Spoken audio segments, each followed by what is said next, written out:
बिस्मिल्लाहिर्रहमानिर्रहीम। Welcome to I am chemist. और आज की इस वीडियो में हम लोग topic number 20 that is environmental chemistry और किप्स एकेडमी की ये जो प्रैक्टिस एक सीरीज़ है वो हम स्टार्ट कर चुके हैं। This is practice exercise number 20 और इसके जो MCQs हैं इनको हम डिस्कस करेंगे।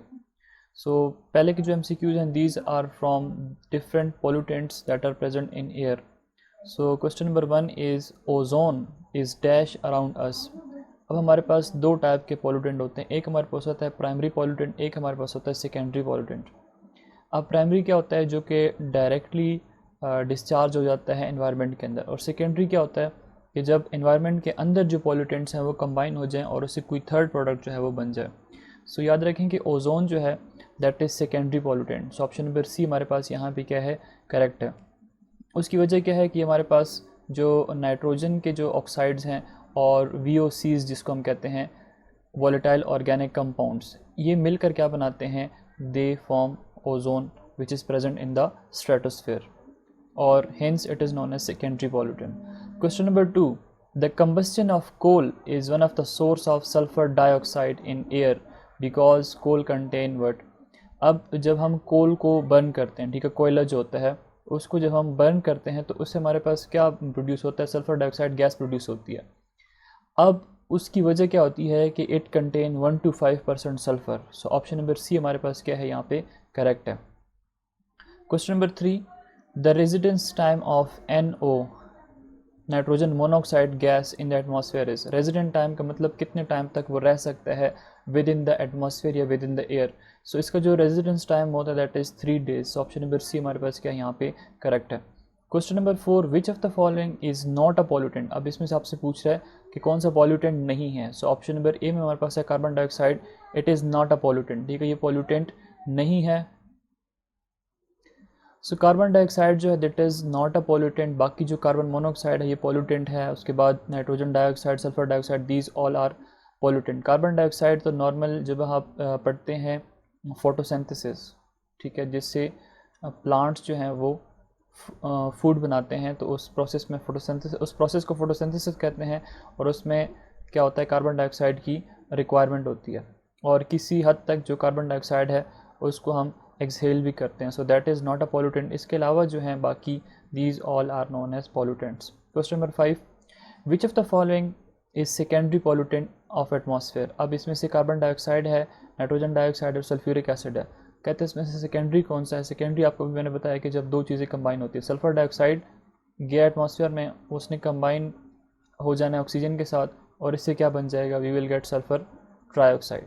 तो ये अब दो चीज़ों से मिलकर बनता है एटमॉस्फेयर के अंदर, hence it is a secondary pollutant। Option number B हमारे पास क्या है, sulphur trioxide is the right option. Question number 6. Major sources of NOx is. NOx का मतलब जो oxides of nitrogen, NOx means oxides of nitrogen. अब ये X क्यों लगाया हुआ है कि ये डिपेंड करता है कि यहाँ पे क्या NO2 है या NO है या N2O4 है या N2O2 है, मतलब ये डिपेंड करता है, इसलिए इसने NOx लिख दिया यहाँ पे। तो मेजर सोर्सेज जो हैं NOx पोल्यूटेंट्स के वो कौन से हो सकते हैं, these are extensive used of chlorofluorocarbon. Option number C हमारे पास क्या है, करेक्ट है। CFCs means chlorofluorocarbons. Question number 7. Paddy fields produce a significant amount of dash in the atmosphere as a pollutant. अब पैडी जो fields होती हैं rice वगैरह की, वो क्या चीज़ प्रोड्यूस कर सकती हैं, दे कैन प्रोड्यूस मीथेन, ठीक है, ज़्यादा अमाउंट में क्या प्रोड्यूस करते हैं, दे प्रोड्यूस मीथेन। और अगर हम इसकी केमिकल रिएक्शन को देखते हैं कि हमारे पास हाइड्रोकार्बन्स हैं, ठीक है, we have HC double bond OH। Now this is what, this is aldehyde. Bacteria की प्रेजेंस में इनकी क्या हो जाती है, इनकी एनारोबिक डिकम्पोजिशन हो जाती है और हमारे पास क्या बनता है, इससे methane which is known as CH4 और साथ में कार्बन डाइऑक्साइड जो है ये गैस रिलीज़ हो जाती है। तो ये दो गैसेस जो है इनकी प्रोडक्शन होती है, मेनली जो होता है that is methane. Option number C हमारे पास, बी ऑप्शन हमारे पास ठीक होगा। अभी हमारे पास नेक्स्ट है question number 8. Which of the following is most toxic gas. अब इसमें सबसे ज़्यादा टॉक्सिक गैस आपने बतानी है कि वो कौन सी वाली है। तो ज़्यादा जो टॉक्सिक गैस है that is nitrogen dioxide hence option number C हमारे पास क्या है, यहाँ पे करेक्ट है। उसके बाद हमारे पास है question number 9, which of the following are the major sources of hydrocarbon pollutant. Hydrocarbon means compound of carbon and hydrogen. तो इनके पॉल्यूटेंट्स के लिए मेजर जो सब्सटेंस है दैट आर पेट्रोलियम, ठीक है। तो ऑप्शन नंबर ए यहाँ पे हमारे पास क्या है, करेक्ट है। पेट्रोलियम प्रोडक्ट्स जो हैं इससे हमारे पास क्या निकलता है, हाइड्रोकार्बन्स की प्रोडक्शन होती है, तो hence it is the major source. Question number 10, which property of carbon monoxide give below is incorrect. अब इसमें से आपसे पूछ रहे हैं कौन सी इनकरेक्ट है। It is a colourless gas. कोई कलरलेस गैस होता है, इसका कोई कलर नहीं होता। अगर हम इसके ऑडोर की बात करते हैं तो पंजेंट ऑडोर होता है, गंदा सा। उसके बाद it is highly toxic gas. Yes, बहुत ज़्यादा हाईली टॉक्सिक है, हेमोग्लोबिन के साथ कंबाइन हो जाती है, ऑक्सीजन बाइंडिंग एबिलिटीज़ जो है उसकी ख़त्म कर देती हैं। It is soluble in water, तो it is insoluble in water, hence option number D जो है that is incorrect about carbon monoxide. CO जो है that is gas which is known as carbon monoxide. Question number 11, what is the effect of carbon monoxide inhalation. कि जब आप carbon monoxide को inhale कर लेते हैं, ठीक है, जब सांस के ज़रिए अगर हमारे बॉडी के अंदर जाता है तो उससे क्या चीज़ होती है, तो इससे हमारे पास नोज़ इरिटेशन हो जाती है, ठीक है, हमें सांस में प्रॉब्लम हो जाती है। और उसकी वजह क्या है कि it binds with haemoglobin in the blood and reduce the oxygen requirement for normal respiration. हम रिस्पायरेशन नहीं कर पाते in the presence of carbon monoxide, जब ये एक्सेस अमाउंट में हमारी बॉडी के अंदर चला जाता है। Question number 12, a person is affected with carbon monoxide gas, how can we save him her by adverse effect of this poisonous gas. कहता है एक बंदा है या बंदी है, वो कार्बन मोनोऑक्साइड गैस की वजह से बहुत ज़्यादा इफेक्ट हो गया, मतलब बहुत ज़्यादा अमाउंट में इनहेल कर लिया। अब हम उसको कैसे जो है तो इस पॉइजनस गैस से बचा सकते हैं। Drink dilute solution of acetic acid, हम एसिटिक एसिड का सोल्यूशन उसको दे देंगे तब रिडक्शन हो सकती है इस गैस की। Supply pure oxygen for breathing, ठीक है, अगर हम उसको ऑक्सीजन प्रोवाइड करेंगे तो उसकी वजह से भी रिडक्शन हो सकती है कार्बन मोनोऑक्साइड की बॉडी के अंदर। Give more water for drinking, hence ये भी ठीक है। Option number D, all of these are correct. ये सारे मेयर्स हैं जो आप ले सकते हैं अगर एक बंदा जो है उसने कार्बन मोनोऑक्साइड बहुत ज़्यादा इनहेल कर लिया है। Question number 13, the percentage of sulphur dioxide produced by volcanoes eruption is. अब ये एक रट्टे रटाई वाली बात है कि इसको हम लोगों ने याद करना होता है। सो जो सल्फ़र डाइऑक्साइड प्रोड्यूस करते हैं वोल्केनिक एरप्शंस, ठीक है, ये जो आतिशफ़िशा होते हैं जब इनकी एरप्शंस होती है तो उससे जो सल्फर डाइऑक्साइड गैस निकलती है that is 63%। So option number C यहाँ पे क्या है, करेक्ट है। Question number 14, natural sources of methane is the anaerobic decomposition of organic matter. अभी जो आपको मैंने रिएक्शन कराया कि अगर हमारे पास ये है 2 moles of H C double bond OH और इसको जो है तो ये कन्वर्ट कर देते हैं कार्बन डाइऑक्साइड और वाटर में, ये किसकी प्रेजेंस में होता है। It happens in the presence of bacteria, anaerobic decomposition है। तो ऑप्शन नंबर बी हमारे पास क्या है, करेक्ट है। Now we have question number 15 जो कि क्या बता रहा है कि NOx and SOx are transformed by reaction with oxygen and water into। कहता है कि अगर आपके पास नाइट्रोजन डाइऑक्साइड है और आपके पास सल्फ़र डाइऑक्साइड है, सॉरी ट्राइऑक्साइड है, एटमॉस्फेयर में इनको वाटर वेपर्स मिले तो ये किस चीज़ में कन्वर्ट हो जाएंगे। सो याद रखें कि इससे आपके पास क्या बनेगा, you will get nitric acid HNO3, this is known as nitric acid. और सल्फर ट्राइऑक्साइड जब वाटर के साथ कंबाइन होता है तो हमारे पास इससे बनता है sulphuric acid. This is what this is sulphuric acid. So mixture of nitric acid and sulphuric acid, option number B हमारे पास यहाँ पे करेक्ट है। Question number 16, paddy fields produce a significant amount of dash in the atmosphere as a pollutant. So अभी थोड़ी देर पहले हम लोगों ने कर लिया है with chemical equation, option number C correct है कि मीथेन गैस जो है प्रोड्यूस होती है mainly. Question number 17, select the pair which is not air pollutant. अब इसमें से बताना है कि एयर पॉल्यूटेंट कौन सा नहीं है। तो याद रखें कि कार्बन डाइऑक्साइड और हाइड्रोजन, दीज और नॉट अ पॉल्यूटेंट। यहाँ पे सल्फर डाइऑक्साइड पॉल्यूटेंट है, यहाँ पे सल्फर डाइऑक्साइड पॉल्यूटेंट है, यहाँ पे कार्बन मोनोऑक्साइड और NO दोनों पॉल्यूटेंट है। क्वेश्चन नंबर 18, पर ऑक्सी एसिटाइल नाइट्रेट जिसको हम PAN भी कहते हैं, PAN पर oxy acetyl nitrate is an irritant to human beings and it affects what. अब याद रखें कि ये जो हमारी आइज़ हैं उनको अफेक्ट करता है और it is also a secondary pollutant. ये जो हमारे पास है that is a secondary pollutant and it effects our eyes. Option number A correct है। Question number 19, carbon monoxide is pollutant and its major sources. अब कार्बन मोनोऑक्साइड हमारे पास कहाँ से ऑब्टेन होती है? It is obtain by the incomplete combustion of fossil fuel.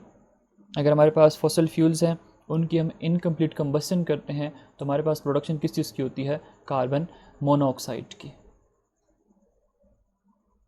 Hints option number B जो है यहाँ पे हमारे पास करेक्ट है।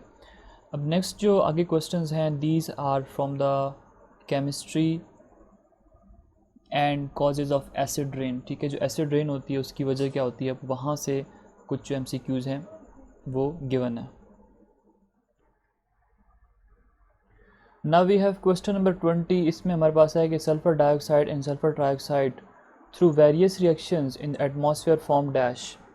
अगर हमारे पास सल्फर डाइऑक्साइड है या सल्फर ट्राइऑक्साइड है एटमॉस्फेयर में, इसको अगर हम ऑक्सीजन और वाटर वेपर के साथ रिएक्ट करेंगे तो ये क्या प्रोड्यूस करेगा? It will produce sulphuric acid. इसी तरह सल्फर ट्राइऑक्साइड है, इसको भी अगर हम वाटर के साथ रिएक्ट कराएंगे तो इससे भी क्या बनेगा?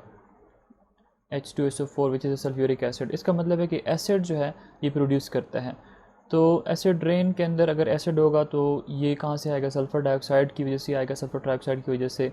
एसिड डिपोजिशन कॉज करता है और सल्फेट एरोजल्स की प्रोडक्शन करता है। सल्फ्यूरिक एसिड के अंदर क्या है? सल्फेट्स हैं और ये कहाँ से आते हैं? सल्फर डाइऑक्साइड और सल्फर ट्राइऑक्साइड से। So option number D is correct, all of these. Question number 21, in some countries there is temporary acid rain, it is due to. कहते हैं कुछ कंट्रीज़ ऐसी होती हैं जिनके अंदर क्या होता है कि टेम्परेरी कुछ टाइम के लिए जो है तो एसिड रेन हो जाती है। अब इसके बेसिक रीजंस क्या हैं?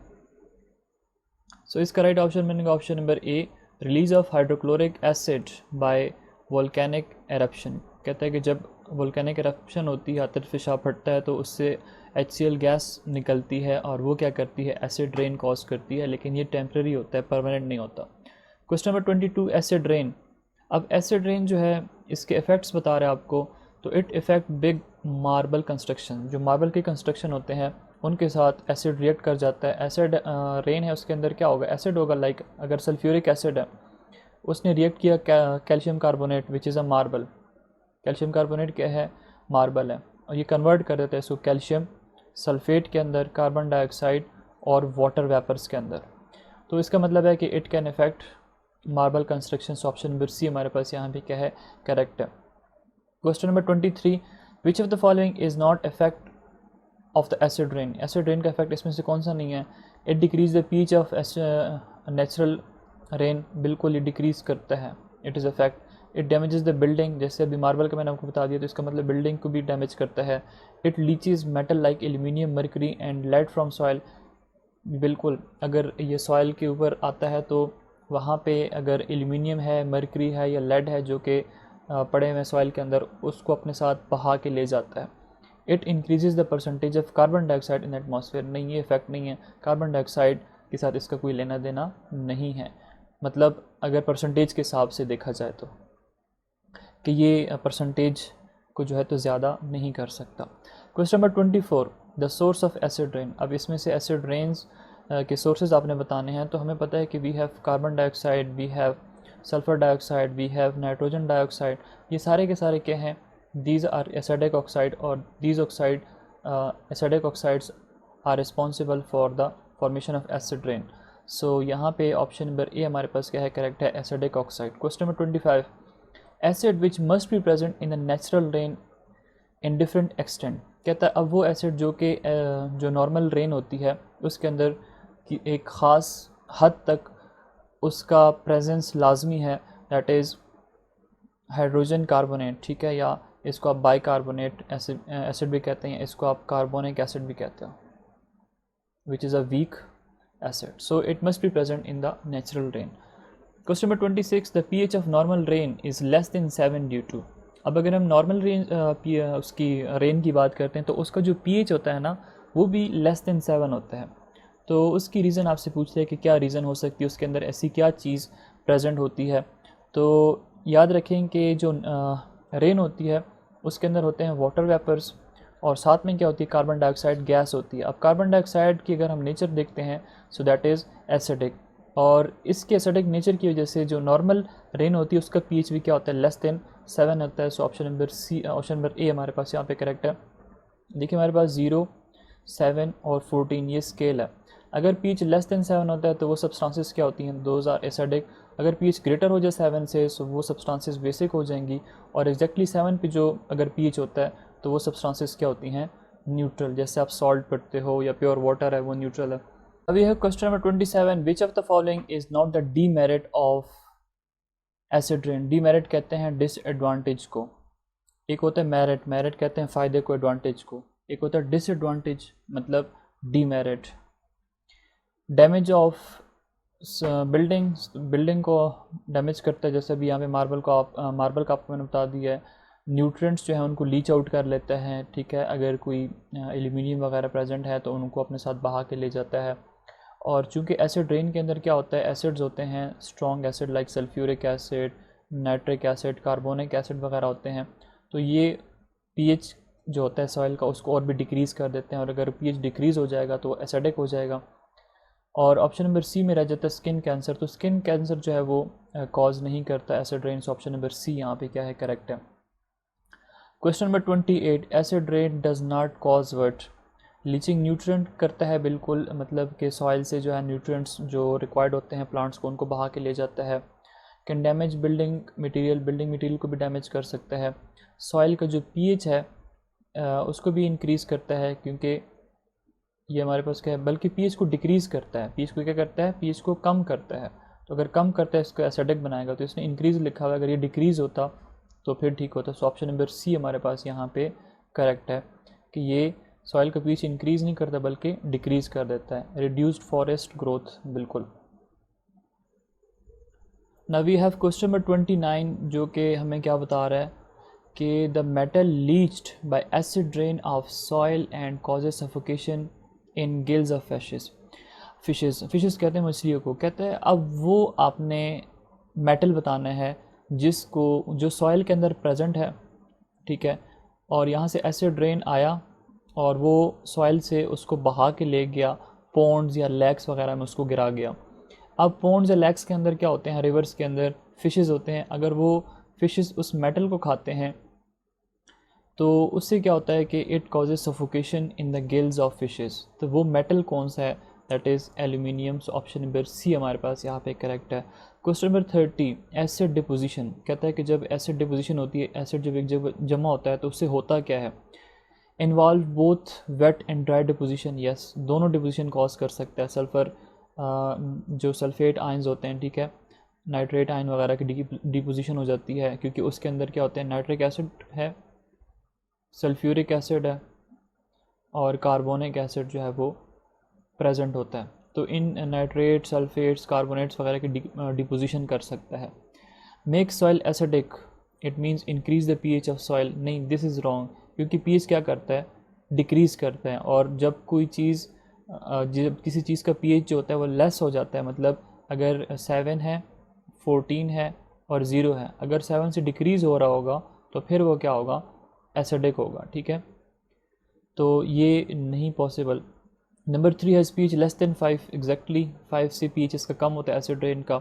It is due to carbon, nitrogen and sulphur oxide, बिल्कुल ये भी ठीक है। Carbon dioxide, sulphur dioxide, nitrogen dioxide के ऑक्साइड्स जो कि सारे एसिडिक हैं, इनकी वजह से होता है। तो इसका राइट ऑप्शन बनेगा option number D. First one भी ठीक है, थर्ड भी ठीक है और फोर्थ भी ठीक है, सेकंड ठीक नहीं है। Question number 31, the pH range of acid rain is. PH की जो रेंज होती है that is less then 5। So option number D हमारे पास क्या है, करेक्ट है। Question number 32, one of the following is not the effect of acid rain. अब इसमें से आपने बताना है कि कौन सा ऐसा है जो कि इफेक्ट नहीं है एसिड रेन का। It increases the plant capability to resist against cold diseases. Cold diseases से बचाता तो नहीं है, डिजीजेस कॉज करता है। सो ऑप्शन नंबर ए ही हमारे पास राइट ऑप्शन बनना चाहिए। It decreases the pH of natural soil, बिल्कुल पीएच डिक्रीज करेगा, नीचे आएगा, एसिडिक हो जाएगा। उसके बाद it causes leaching of metal भी करता है, मेटल को अपने साथ बहा के ले जाता है। It deprives trees from nutrient. अब पानी है, एसिड रेन है, आएगा, मेटल बहा के ले जाएगा, तो जो न्यूट्रिएंट्स होंगे वो ट्रीज़ को नहीं मिलेंगे। डिप्राइव्स का मतलब कि जब किसी चीज़ जब कोई चीज़ है वो पूरी ना मिल रही हो, ठीक है, वो कम हो जाए या ख़त्म हो जाए। डिप्राइव्स कमी को कहते हैं actually. Question number 33, sulphur dioxide and nitrogen dioxide cause pollution by increasing what. कि अगर हम बात करते हैं सल्फर डाइऑक्साइड की और नाइट्रोजन डाइऑक्साइड की, कहता है कि ये पोल्यूशन कॉज करता है। उसकी वजह क्या होती है कि वो एसिडिटी जो है वो इंक्रीज़ कर देता है। सो ऑप्शन नंबर सी हमारे पास क्या है, करेक्ट है। वही क्या सल्फर डाइऑक्साइड किधर कन्वर्ट होता है, वाटर के साथ रिएक्ट करके अल्टीमेटली सल्फ्यूरिक एसिड में कन्वर्ट होगा ऑक्सीजन वगैरह के साथ रिएक्ट करके, और नाइट्रोजन जो ऑक्साइड है ये कन्वर्ट होता है नाइट्रिक एसिड के अंदर। तो ये दोनों क्या है, एसिडिक है, एसिड्स हैं, तो एसिडिटी इंक्रीज़ होगी। Question number 34, which of the following is not the source of sulphur dioxide. अब इसमें से आपने बताना है कि सल्फर डाइऑक्साइड का सोर्स कौन सा नहीं है। सो पहले आपके पास ऑप्शन नंबर ए है decomposition of organic matter. So this is not a source of sulphur dioxide. Combustion of crude oil से सल्फर डाइऑक्साइड ऑब्टेन होता है। वोल्केनिक्स एरप्शन जब होती है वहाँ पे सल्फर डाइऑक्साइड प्रोड्यूस होता है। और एग्जॉस्ट ऑफ ऑटोमोबाइल, जब गाड़ियाँ चलती है उससे जो बाहर धुआं निकल रहा होता है उससे भी क्या है, सल्फर डाइऑक्साइड गैस जो है वो रिलीज़ हो रही होती है। सो option number A is the right option कि ऑर्गेनिक मैटर की डिकम्पोजिशन से सल्फर डाइऑक्साइड की प्रोडक्शन नहीं होती।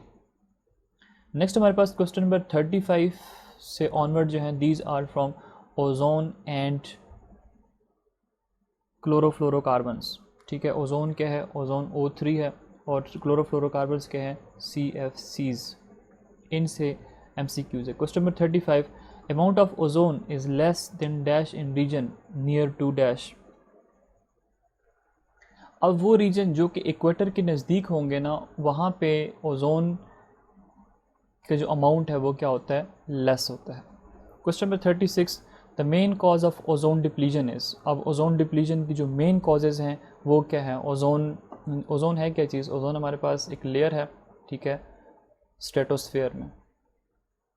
स्ट्रेटोस्फेयर, डिफरेंट स्फेयर्स होती हैं, लेयर्स हैं एटमॉस्फेयर की। स्ट्रेटोस्फेयर के अंदर एक ओजोन है, सन से लाइट आती है, ठीक है।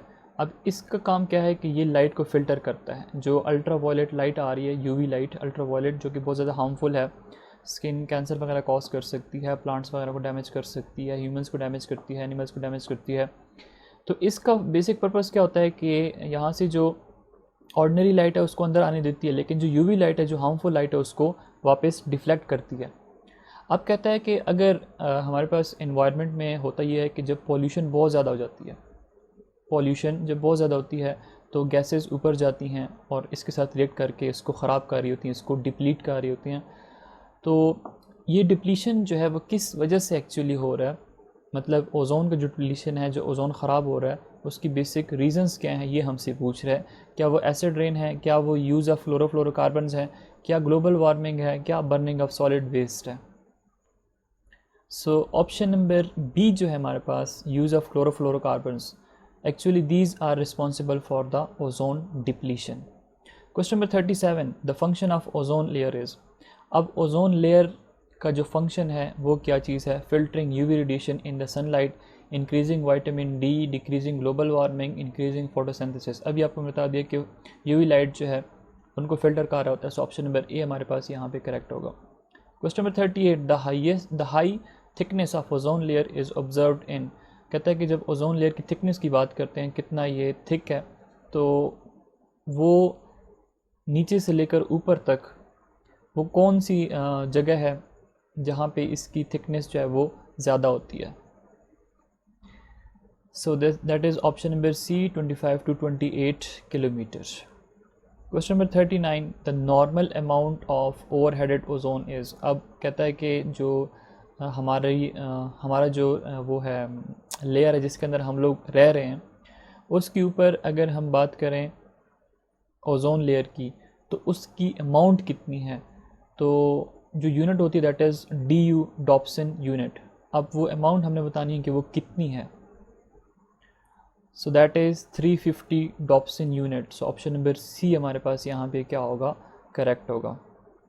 Question number 40, A single chloride free radical can destroy up to dash ozone molecule। अगर आपके पास एक क्लोराइड फ्री रेडिकल है तो वो कितने ओजोन मॉलिक्यूल को डिस्ट्रॉय कर सकता है। सो इसका जो राइट ऑप्शन बनता है that is option number B, unit 10, 100, 1000, 10,000 और ये 100,000, ठीक है। 100,000 ओजोन के मॉलिक्यूल को एक क्लोरीन फ्री रेडिकल जो है वो डिस्ट्रॉय कर सकता है।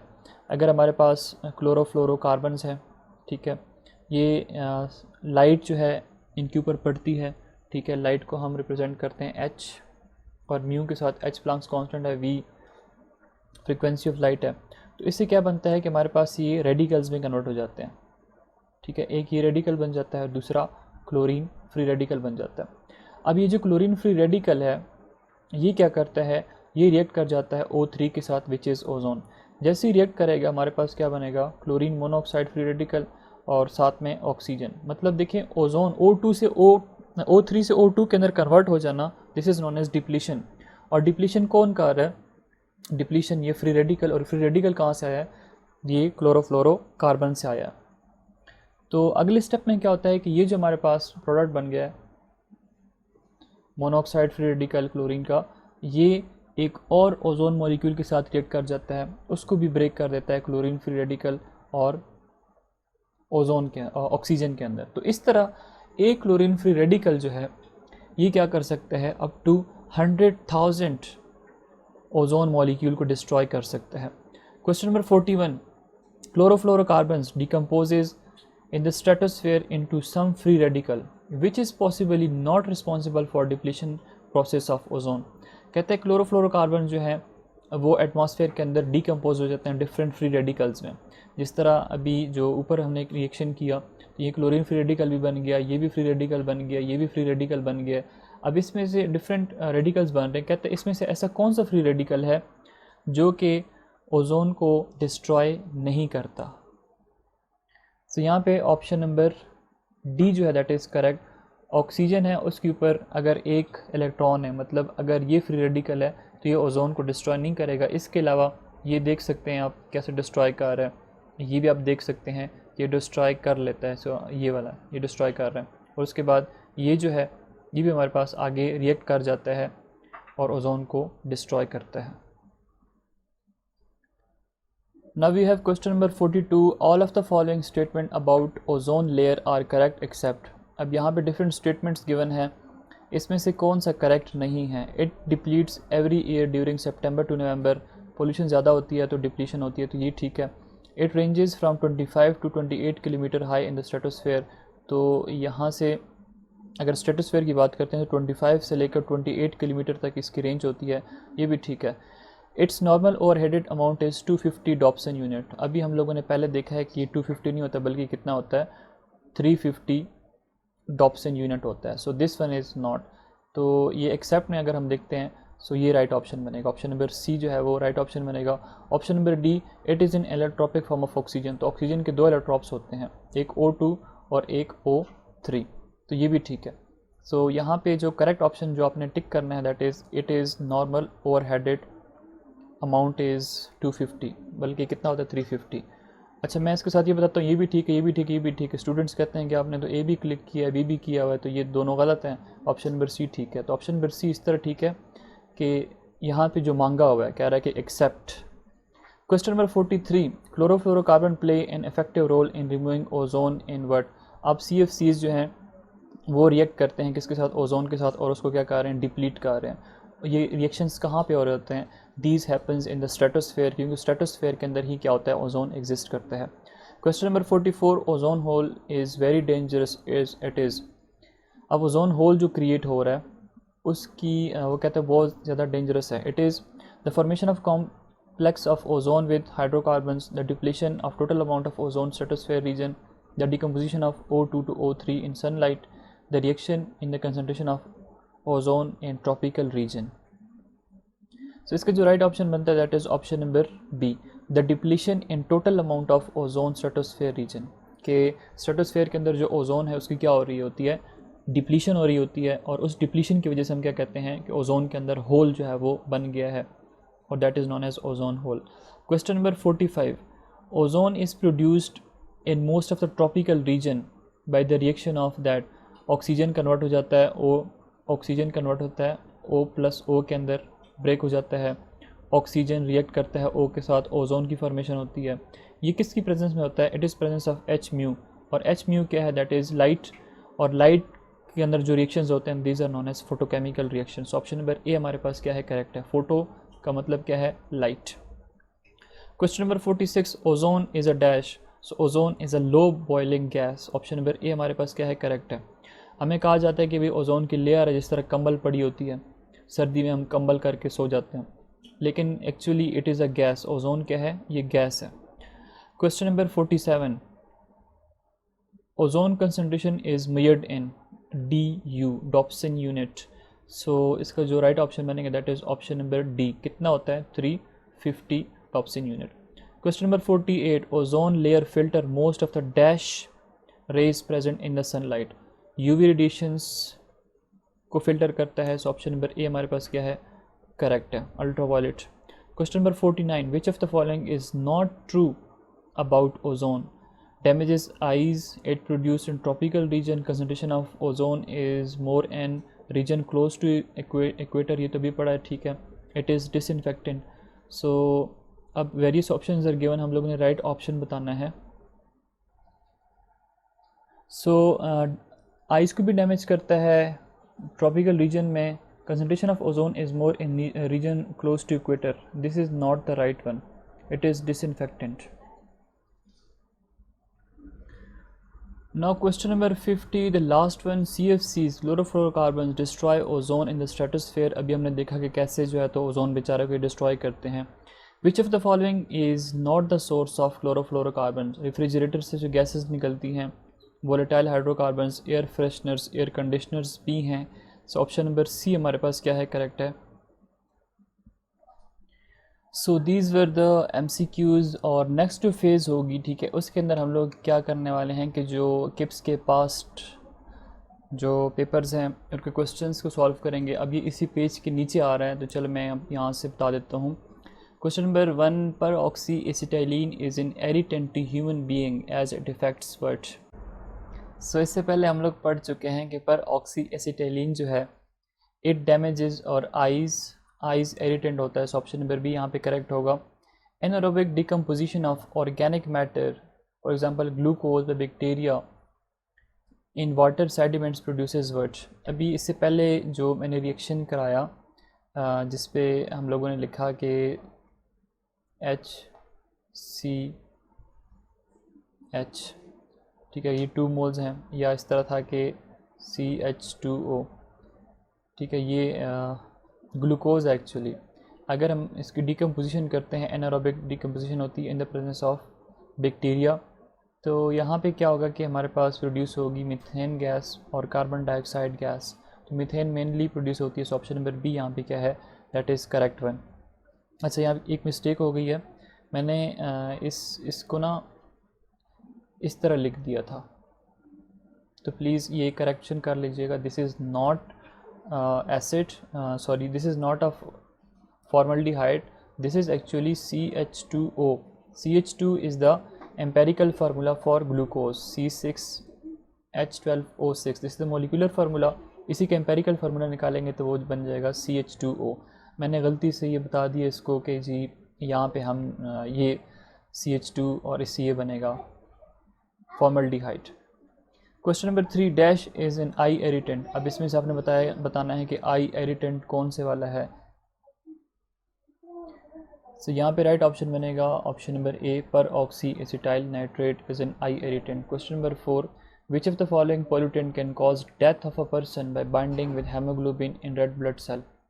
सो इसका राइट ऑप्शन बनेगा ऑप्शन नंबर सी, कि हेमोग्लोबिन जो है that is red pigment in the blood, अगर उसके साथ कार्बन मोनोऑक्साइड बाइंड हो जाता है तो उससे बंदे की डेथ भी हो सकती है। सो इसके बाकी की जो पास्ट पेपर के क्वेश्चंस हैं उसको हम नेक्स्ट वीडियो के अंदर डिस्कस करेंगे।